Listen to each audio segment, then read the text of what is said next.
প্রিয় শিক্ষার্থীরা, জোরারগঞ্জ আদর্শ উচ্চ বিদ্যালয় অনলাইন ক্লাসে সবাইকে স্বাগত জানাচ্ছি।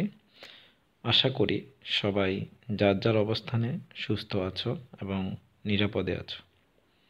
প্রিয় নবম দশম শ্রেণীর শিক্ষার্থীরা, আশা করি সবাই নিরাপদে থেকে পড়াশোনা চালিয়ে যাচ্ছ। আজকে আমি নবম দশম শ্রেণীর শিক্ষার্থীদের জন্য তোমাদের বিজ্ঞানের একটি গুরুত্বপূর্ণ প্রশ্ন নিয়ে আলোচনা করব। প্রশ্নটি হচ্ছে, শান্ত ডিসেম্বর মাসের এক সকালে স্কুলে যাচ্ছিল। শীত নিবারণের জন্য সে একই সাথে দুটি শার্ট পরল, কিন্তু তাতে তার শীত কমল না। অথচ 3 মাস আগেও একটি মাত্র শার্ট পরে সে স্কুলে যেত। আমাদের প্রথম প্রশ্নটি হচ্ছে, স্লিপার কাকে বলে? দ্বিতীয় প্রশ্নটি হচ্ছে, নাইলনকে নন সেলুলোজিক তন্তু বলা হয় কেন? ব্যাখ্যা করো। শান্তর কী ধরনের কাপড় পরা উচিত ছিল? ব্যাখ্যা করো। উদ্দীপকের আলোকে শান্তর ভিন্ন ধরনের অনুভূতি হওয়ার কারণ বিশ্লেষণ করো। আজকে আমরা এই প্রশ্নটি নিয়ে আলোচনা করব। আশা করি তোমরা মনোযোগ সহকারে আলোচনাগুলো শুনবে। তাহলে শিক্ষার্থীরা, আমাদের প্রথম প্রশ্নটি হচ্ছে, স্লিপার কাকে বলে? খুব মিহি ও মসৃণ সুতা অথবা কাপড়ের ক্ষেত্রে তন্তু থেকে অতিরিক্ত খাদ্য তন্তুগুলো বাদ দেওয়ার জন্য কারেন্ট ও এরপর কম্বিং করতে হয়। তাহলে আরেকটু মনোযোগ দিয়ে শুনবে। খুব মিহি এবং মসৃণ সুতা অথবা কাপড়ের ক্ষেত্রে তন্তু থেকে অতিরিক্ত খাদ্য তন্তুগুলো বাদ দেওয়ার জন্য কারেন্ট ও এরপর কী করতে হবে?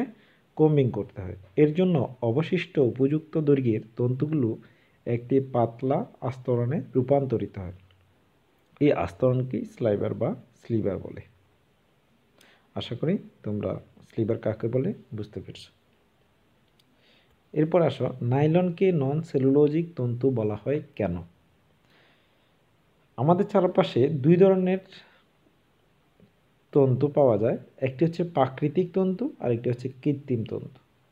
কৃত্রিম তন্তু আবার দুই রকমের, একটি হচ্ছে সেলুলোজিক তন্তু আর একটা নন সেলুলোজিক তন্তু।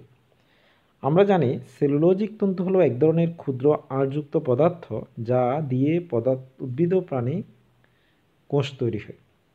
আর নন সেলুলোজিক তন্তু তৈরি করতে কোনো পদার্থের মধ্যে রাসায়নিক বিক্রিয়া ঘটানো হয়। অর্থাৎ যে সকল কৃত্রিম তন্তু থেকে তৈরি করে সে সকল তন্তুকে নন সেলুলোজিক তন্তু বলা হয়। নাইলন সুতা অন্য পদার্থের বিক্রিয়া করে তৈরি করা হয়, তাই নাইলন একটি নন সেলুলোজিক তন্তু। অর্থাৎ যে সকল কৃত্রিম তন্তু অন্য কোনো পদার্থের সাহায্য নিয়ে অথবা অন্য কোনো পদার্থের বিক্রিয়ার মাধ্যমে তৈরি, সেটি হচ্ছে নন সেলুলোজিক তন্তু। যেহেতু নাইলনটা অন্য পদার্থের বিক্রিয়ার মাধ্যমে তৈরি হয়, সুতরাং আমরা নাইলনকে নন সেলুলোজিক তন্তু বলতে পারি। এরপর আসলে শান্তর কী ধরনের কাপড় পরা উচিত ছিল?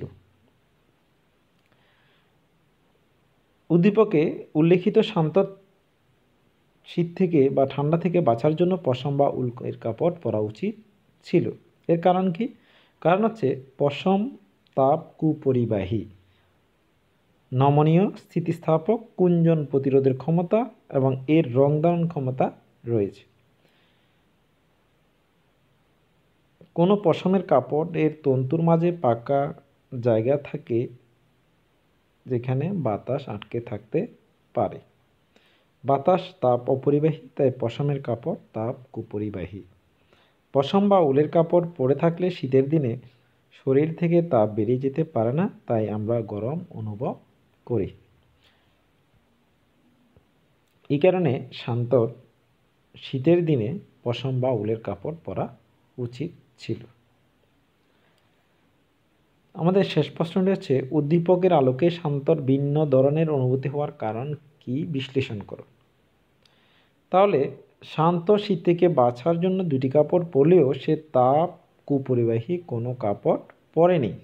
কারণ গণক প্রশ্নের উত্তর থেকে আমরা জানলাম শান্তর শীত থেকে বাঁচার জন্য পশমের কাপড় পরা উচিত ছিল, কারণ পশমের কাপড় হচ্ছে তাপের কুপরিবাহী। যেহেতু শান্ত দুইটি কাপড় পরছে বাট একটিও তাপের কুপরিবাহী নয়, যার কারণে শান্তর ভিন্ন ধরনের অনুভূতি হয়েছে। তাই শান্তর শরীর থেকে তাপ বাইরে যেতে পারত এবং বাইরে থেকে তাপ ভিতরে আসতে পারত, যার কারণে শান্ত 2টি কাপড় পরার পরেও শীত লাগছে। যদি সে উল বা পশমের কাপড় পরিধান করত তাহলে তার শরীর থেকে তাপ বাইরে যেতে পারত না, সে গরম অনুভব করত।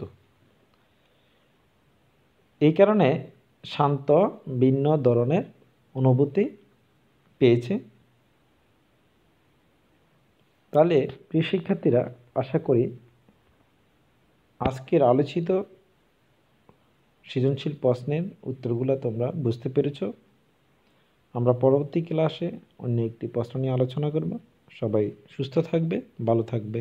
আজকের ক্লাস এখানেই শেষ করলাম। আল্লাহ হাফেজ।